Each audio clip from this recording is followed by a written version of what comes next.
Il se passe quelque chose dans les cabinets médicaux à travers les États-Unis qui mérite votre attention. Après avoir fait confiance aux conseils médicaux pendant des décennies, de nombreuses personnes âgées découvrent que certains examens de santé de routine pourraient en fait causer plus de tort que de bien. Des recherches récentes révèlent une vérité surprenante. Environ 37% des tests médicaux effectués sur des personnes âgées entraînent des interventions inutiles, des complications ou des effets secondaires qui auraient pu être évités. Plus inquiétant encore, la grande majorité des personnes de plus de 70 ans n'ont aucune idée qu'elles pourraient subir des examens excessifs qui créent des problèmes au lieu de les prévenir.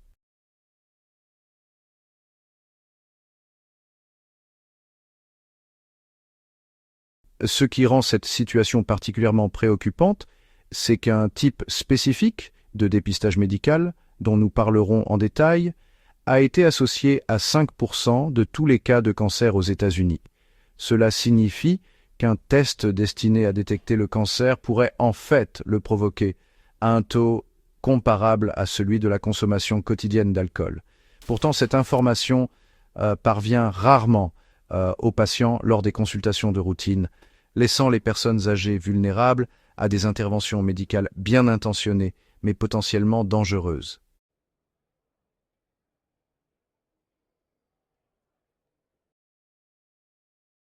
La réalité est que les tests médicaux jouent un rôle crucial dans les soins de santé, mais le contexte change considérablement avec l'âge. Ce qui est bénéfique pour une personne de 50 ans peut présenter un rapport risques-avantages totalement différent pour une personne de 75 ou 80 ans. Comprendre ces nuances vous permet d'avoir des conversations plus éclairées avec vos prestataires de soins de santé et de prendre des décisions qui servent véritablement votre bien-être.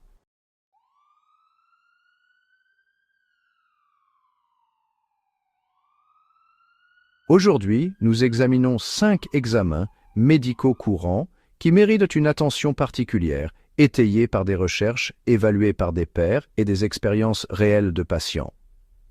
Nous aimerions connaître votre opinion sur ce sujet important. Veuillez nous indiquer d'où vous nous regardez, votre âge actuel, et si vous avez déjà subi des examens médicaux qui ont influencé votre parcours de santé.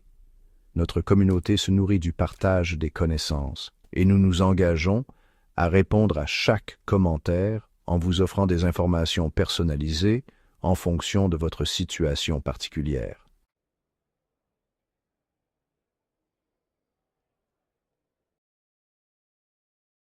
Commençons par le dépistage de la densité osseuse, un test qui semble tout à fait raisonnable à première vue. Le scanner DEXA, comme on l'appelle officiellement, utilise une technologie d'imagerie avancée pour mesurer la teneur en minéraux des os. La procédure elle-même est indolore et non invasive, ce qui en fait un choix évident pour prévenir les fractures. Cependant, l'interprétation de ces résultats chez les personnes âgées nécessite de comprendre que la réduction naturelle de la densité osseuse est un phénomène universel lié au vieillissement, tout comme les autres changements physiologiques que nous connaissons tous.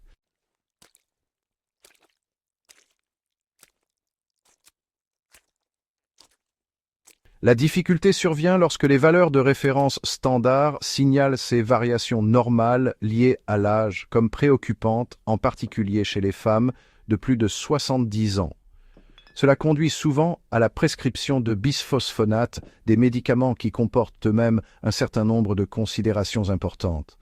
Une étude approfondie publiée dans le Journal of the American Geriatric Society a suivi 1200 femmes de plus de 70 ans pendant 5 ans et a révélé que celles qui prenaient des bisphosphonates ne bénéficiaient que d'une réduction absolue du risque de fracture de 0,3%.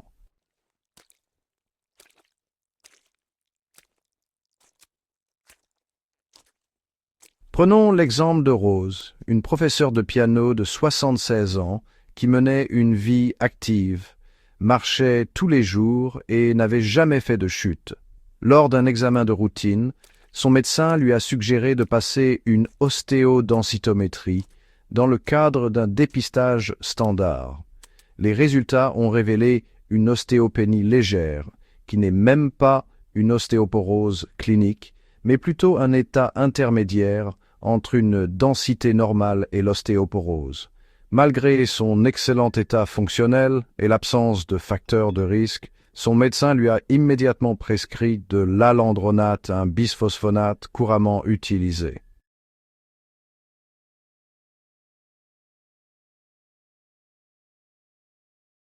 En l'espace de 3 mois, Rose a développé un reflux acide important qui rendait les repas douloureux et une gêne au niveau de la mâchoire qui altérait sa capacité à enseigner et à jouer du piano.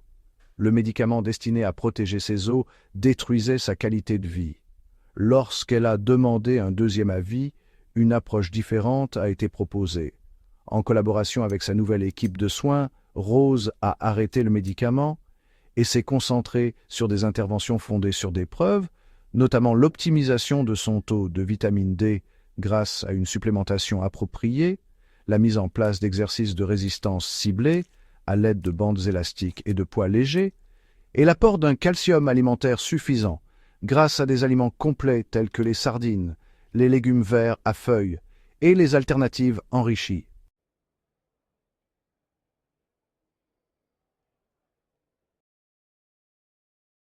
En ce qui concerne les problèmes neurologiques, l'IRM cérébral pour les troubles de la mémoire est un autre domaine où les bonnes intentions peuvent conduire à des résultats problématiques. Les changements cognitifs génèrent naturellement une anxiété importante chez les personnes âgées et leurs familles. Lorsque les pertes de mémoire deviennent plus fréquentes ou que la recherche des mots devient difficile, l'envie de chercher des réponses définitives grâce à l'imagerie cérébrale avancée semble tout à fait naturelle et raisonnable.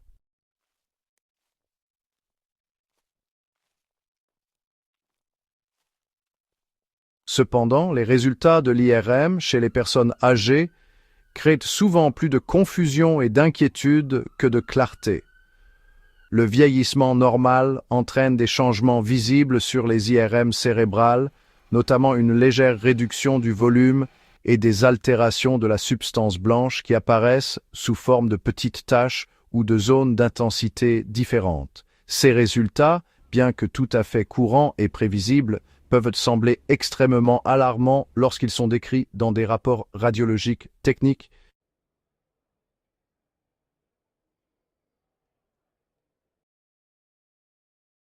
L'histoire de George illustre parfaitement cette cascade.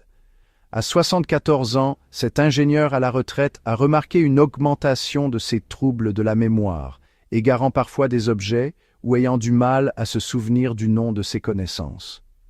Son médecin traitant, soucieux d'être minutieux, a demandé une IRM cérébrale. Les résultats ont révélé des modifications de la substance blanche normale pour son âge, décrites dans le rapport à l'aide d'une terminologie médicale inquiétante. Cela a déclenché une anxiété importante liée à la crainte d'une démence imminente qui a conduit George à se retirer de ses activités bénévoles, à cesser de conduire malgré un bilan de sécurité irréprochable et à se préparer à un déclin cognitif qui ne se produisait pas réellement.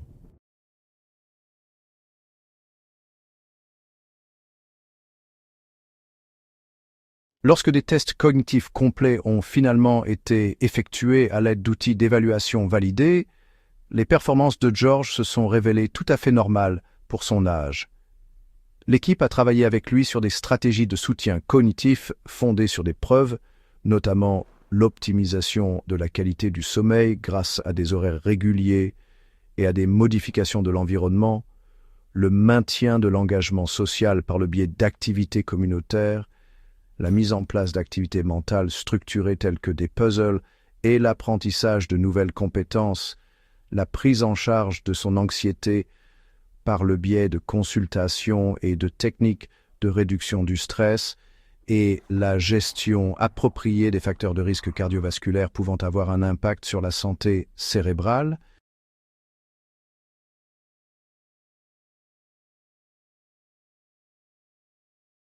Les tests d'effort cardiaque constituent un autre domaine où le dépistage systématique peut conduire à des interventions inutiles.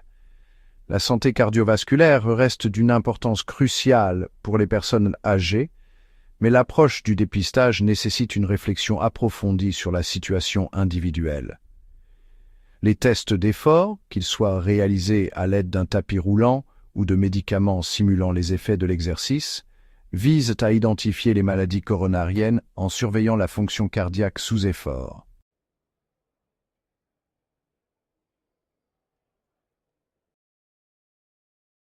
Cependant, la précision des tests diminue considérablement avec l'âge, tandis que les taux de faux positifs augmentent de manière significative. Des recherches indiquent que les taux de faux positifs avoisinent les 40% chez les adultes de plus de 70 ans, ce qui signifie que le test suggère à tort des problèmes dans près de la moitié des cas. Ces résultats erronés déclenchent souvent une cascade d'interventions de plus en plus invasives, notamment un cathétérisme cardiaque, qui consiste à insérer des tubes dans les vaisseaux sanguins jusqu'au cœur, la pose d'une endoprothèse métallique permanente dans les artères, ou même un pontage coronarien nécessitant une opération à cœur ouvert.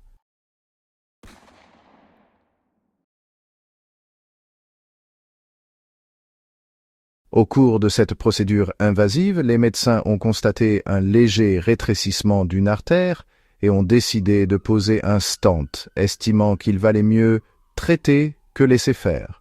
Cette nuit-là, Raymond a développé une néphropathie induite par le contraste, une forme de lésion rénale causée par le produit de contraste utilisé pendant la procédure.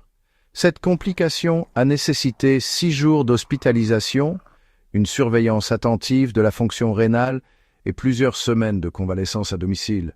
L'ironie cruelle est que la fatigue légère dans les côtes dont Raymond se plaignait au départ ne s'est jamais améliorée, car il ne s'agissait pas d'un problème cardiaque nécessitant une intervention.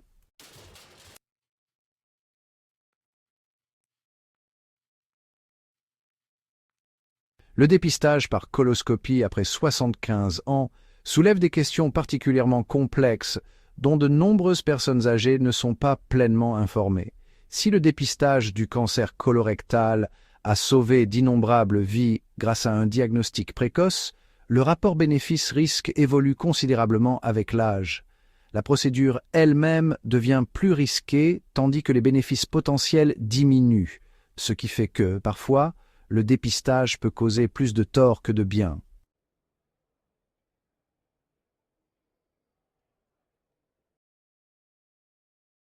La préparation à la coloscopie représente à elle seule un défi important pour les personnes âgées. Le nettoyage intestinal nécessaire implique la prise de grandes quantités de laxatifs puissants qui peuvent provoquer une déshydratation sévère, des déséquilibres électrolytiques dangereux affectant le rythme cardiaque et des fluctuations de la pression artérielle pouvant entraîner des chutes ou des accidents cardiovasculaires. De nombreuses personnes âgées se retrouvent aux urgences rien qu'à cause de la préparation, avant même que l'intervention n'ait lieu.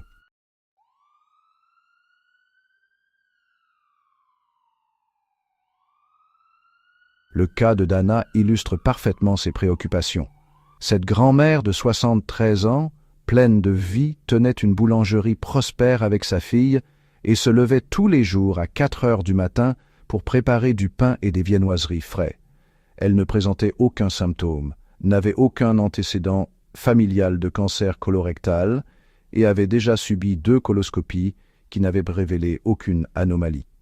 Cependant, son nouveau médecin traitant, récemment diplômé d'une résidence où l'on mettait l'accent sur le dépistage agressif, lui a fortement recommandé de subir une autre coloscopie malgré l'absence d'indication.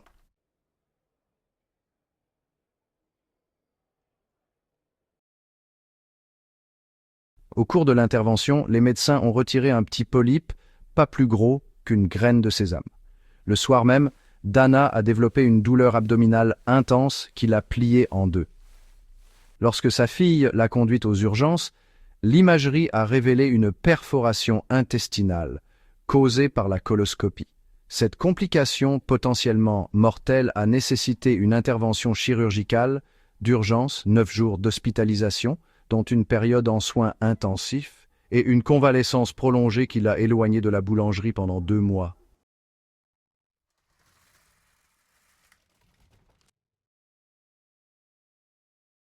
Le test le plus préoccupant parmi tous ceux dont nous discutons est peut-être la tendance croissante au recours au scanner corporel complet, souvent présenté comme le NEC plus ultra en matière de soins préventifs. Les programmes de santé pour cadres et les cabinets médicaux haut de gamme commercialisent ces examens complets comme un moyen de détecter tout problème éventuel avant l'apparition des symptômes. Cependant, ces examens exposent les personnes âgées à des doses massives de rayonnement et identifient fréquemment des anomalies fortuites qui déclenchent des interventions inutiles et potentiellement dangereuses.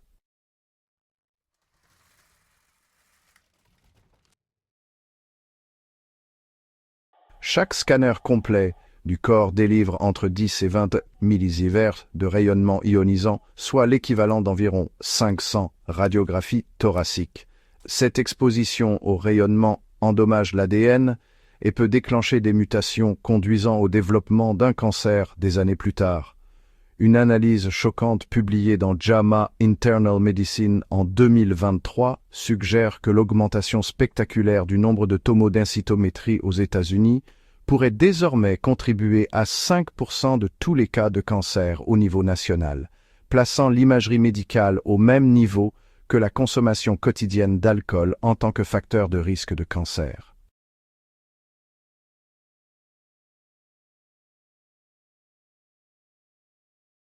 Le scanner a révélé un nodule pulmonaire de 3 mm, plus petit qu'un grain de poivre, et probablement présent depuis des années, sans causer le moindre problème. Malgré sa taille minuscule et l'absence totale de symptômes chez Marcus, cette découverte a déclenché une avalanche d'interventions médicales. Il a été orienté vers un oncologue, a subi un PET scan avec une exposition supplémentaire au rayonnement, puis une biopsie à l'aiguille pour prélever un échantillon du nodule. Les résultats de la biopsie ont confirmé ce que les statistiques auraient prédit. Le nodule était totalement bénin. Il s'agissait simplement d'une petite cicatrice ou d'un amas de cellules inoffensives.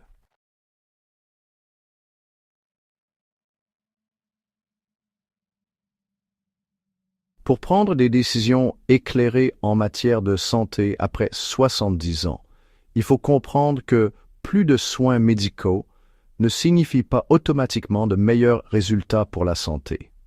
La clé réside dans la distinction entre les interventions qui améliorent réellement la qualité et la durée de vie et celles qui introduisent de nouveaux problèmes tout en recherchant ceux qui n'existent pas. Cela nécessite de poser des questions réfléchies avant d'accepter tout test de dépistage. Quelle affection spécifique ce test permet-il de détecter et quelle est sa fréquence à mon âge? Si le test révèle quelque chose, en quoi cela modifierait-il mon plan de traitement? Quels sont les taux de faux positifs et quels examens supplémentaires pourraient être nécessaires? Existe-t-il des alternatives moins invasives qui pourraient fournir des informations similaires? Comment mon âge et mon état de santé général influencent-ils le rapport bénéfice-risque? Que se passerait-il si je décidais de ne pas passer ce test?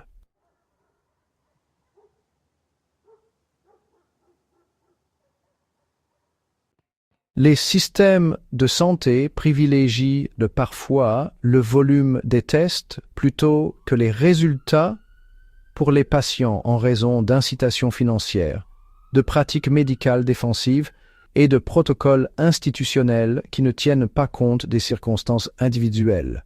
Pour défendre vos intérêts, vous devez avoir confiance en vous et disposer d'informations, deux éléments auxquels vous avez droit en tant que participant actif à vos décisions en matière de santé. N'oubliez pas que le refus d'un test est un choix valable et souvent judicieux lorsque les risques l'emportent sur les avantages potentiels.